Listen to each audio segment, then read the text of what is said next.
Welcome back muli sa ating YouTube channel. Bagong lahat, bago tayo magpintuan ulit dito sa ating channel ay shoutout ko muna, no? Yung ating kaibigan dyan sa Australia, si Bay Joe. Ayan Joe, shoutout sa iyo dyan. And of course, ng ating kaibigan dyan sa Canada, no? Sila Melvin, yung kapangalan natin dyan sa Canada. Ayan, shoutout at ingat ka dyan, guys. At saka sa Norway. Ayan, kay Ate Litit Tivings Vlog. Ayan, shout out po sa inyo dyan. Habang naghihintay po ako dito sa aking kaibigan, kasi maglakad-lakad po kami ngayon mga kadungers, kasi 6 hours lang po yung pasok natin sa trabaho, kaya medyo may time pa tayo ehersisyo ng konti. At pag-uusapan natin yung isa sa mga legit na agency kung paano kayo mag-apply papunta rito sa iba't ibang bansa, sa Middle East, Europe, Canada, Australia, o New Zealand. Ay abangan po, mag-upwituhan po tayo mamaya. Alright?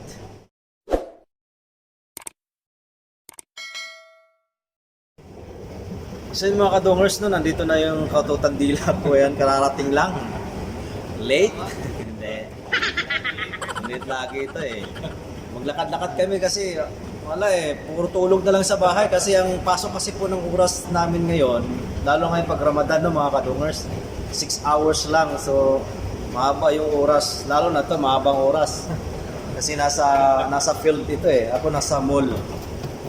Alright? So pag-uusapan natin ngayon mga kadungers, magmamarites tayo ngayon mga kadungers. Yung kung paano kayo i-share ko rin yung aking nalalaman. Kasi nagulat din ako mga kadungers, no.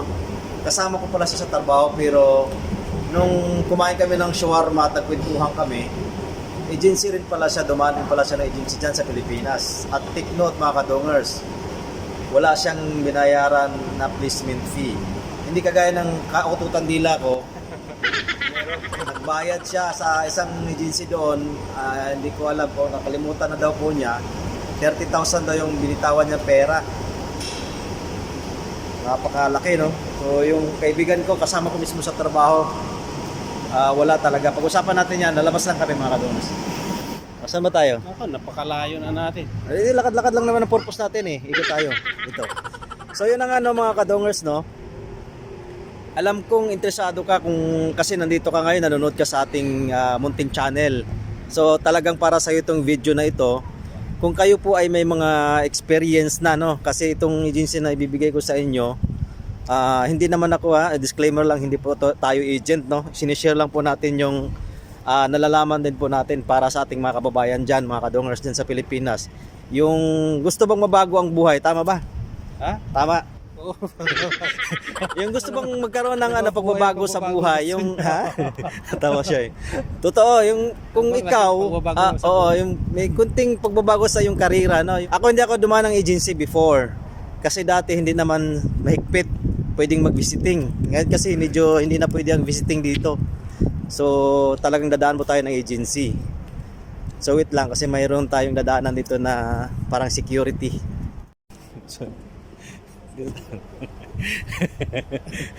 Pwede dinaanan kasi kami doon, no. Yung entrance pala dito, mayroon palang na-x-ray yung namin, yung bag. So nasa na ba tayo? Sali. Ayan, medyo mahangin pala ngayon, no. Hindi kami nag-sweater. Iyayaya ka ni Noriel. Saan? May sideline siya. Nag-sideline. Mag-waiter, 150 daw. Sana, 150. May sideline din pala dito. May marites dito, may sideline daw. Wala akong damit. Ayan, sandali lang po mga kadungers. Malamig. Sali ka sa Dapat pala niya, medyo malakas pa naman ang hangin, no. Kailangan namin mag-jogging talaga. Pero yun na nga, no, sana ba ako yung agency na ito mga kadungers, balik tayo sa agency, no. Kailangan mayroon tayong experience, yung pasok doon sa experience mo, kung F&B ka ba, sa retail ka ba dyan sa mga mall. So alam kong interesado po kayo. Nasa inyo naman po yan, no, kung gusto nyong kunting pagbabago lang, no. Hindi naman sinasabing na yayaman ka, kay mag-abroad ka, OFW, yayaman ka na, hindi. Kunting pagbabago sa karera mo at makaraos ng konti, no. So alam ko ikaw ay nanonood ngayon ay desidido ka or talagang yung eagerness mo na mabago din ang buhay mo kahit paano, Kagaya namin, may nagbago ba? Pero wala. Pero naman kahit konti. Masyadong seryoso. Mayroon naman daw kahit konti. Tama, konti. Hindi naman tayo naghangad ng malakihang pagbabago. Yan basta na lang, kahit 2 years experience kayo bilang sa retail or sa F&B or kahit anong larangan ng mga skilled work, no?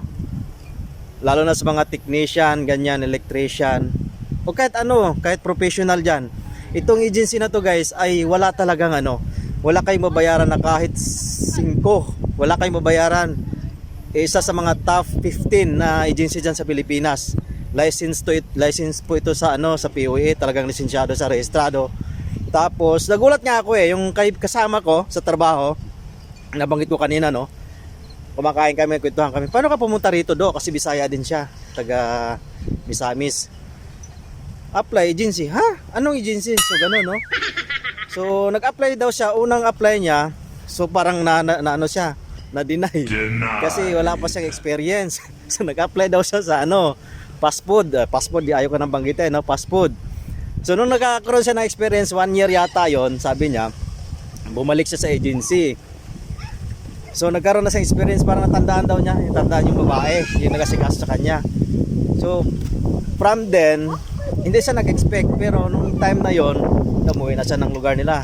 Sa Cebu yata siya yung nag-apply. Hindi ko sure kung mayroon diyang IPAM sa Cebu. Kalimutan ko na medyo. Matagal na kami nagkwentuhan, mga month na. Mayroon siya sa Maynila. So yun, tinawagan daw siya. Kaya to tell the story short, nandito na siya ngayon sa Duha, no? So kasama ko yan sa trabaho ngayon.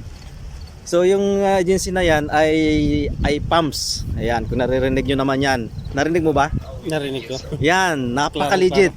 Sabi ko, magkano binayaran mo dyan? Naku do, ang binayaran ko dyan, wala, nagpa-medical lang ako. Tapos nirepand din naman daw nila. Nung papalis na sa nirepand naman daw yung pera na gastos niya sa medical. Talaga, hindi ako makapaniwala. Which is, akala ko dati magbabayad ka. Hindi kagaya ng kaibigan ko ito.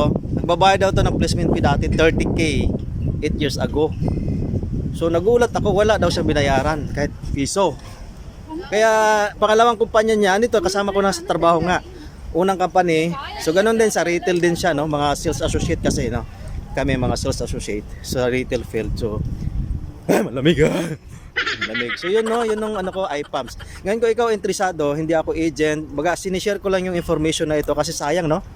Sayang yung sayang yung pagkakataon na ikaw ay nanood ngayon at nagtrabaho ka sa mall, kahit saang klaseng mall kasi maraming mall diyan sa atin. It's either cashier ka, kasi itong agency nitong IPAMS ay legit, no? Kahit saang bansa sa buong mundo. Mayroon sa sa Canada, sa Europe, Middle East especially, no? New Zealand, Australia, ganyan, napaka-legit. So wala kayong mabayaran. Totoo. Grabe. So medyo malamig na. Kaya maglakad-lakad kami. So yun lang po mga kadungers, kung sa tingin mo ay kahit konti na mayroon akong naibigay o na-share na information, huwag niyo po kalimutan i-like yung ating munting channel at i-share niyo na rin sa mga kaibigan niyo. Baka mayroong gustong alam mo yun, gustong mag-apply din, mabago man lang din ang buhay, konti. Kasi magsisimula po talaga kayo. Ayun, nagtagal din naman sa awa ng Diyos. Ayun, ito kaibigan ko matagal na rin dito yan eh. So ganun lang naman. So at least na-share ko yung idea na mayroon palang agency na nagpapalis na walang placement fee. IPAMS. Ulitin ko guys, IPAMS, no? Sinare ko lang yung sinabi sa akin ng kasama ko sa work ngayon. Napakagaling pala, no? Sabi ko, ay talaga kasi hindi ako dumaan dyan dati. Parang visiting ako dati dito. Hindi parang, visiting nga. So yun guys, maraming salamat at hanggang dito na lang kasi maglakad-lakad kami. Ayan, don't forget to subscribe naman, ay pa-consider na lang. Thank you, bye! Bye-bye na mga kadungers!